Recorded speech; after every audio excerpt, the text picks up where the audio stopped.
Reverently, Joseph takes the body of Jesus from the cross. Nicodemus helps Joseph wrap the body in linen cloth and place it in Joseph's garden tomb. The next day, the chief priests and Pharisees go to Pilate. Jesus said that after 3 days he would rise from the dead. Give the order for your soldiers to seal the tomb. We don't want Jesus' disciples to steal his body and claim that Jesus rose from the dead.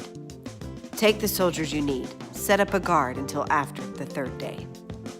So the tomb is sealed with a heavy stone, and Roman soldiers stand guard.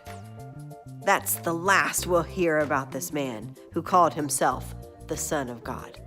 But before the sun can rise on Sunday morning, the earth suddenly shudders violently.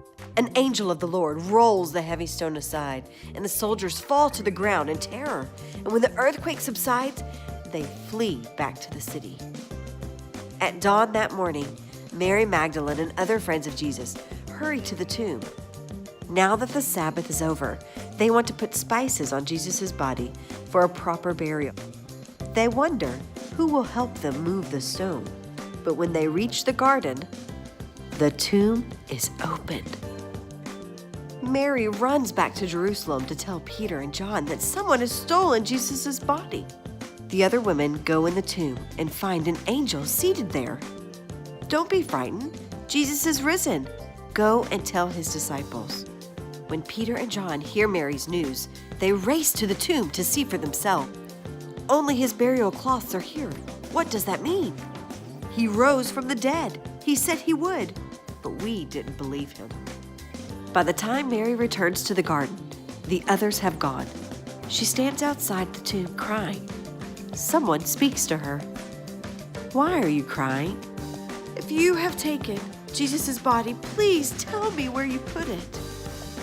Tenderly, Jesus speaks Mary's name, and she recognizes his voice now. Master! Jesus' friends are not the only ones to hear the news. The guards from the tomb go straight to the priest to tell them what happened. Alarmed, the priests don't want anyone to hear the truth. So they come up with a devious plan. Here, take this money. Tell people that Jesus' disciples stole his body while all of you were asleep. While the soldiers spread this lie, Jesus joins 2 of his followers as they are traveling. He keeps them from recognizing him as he explains to them what the scriptures say about his own death.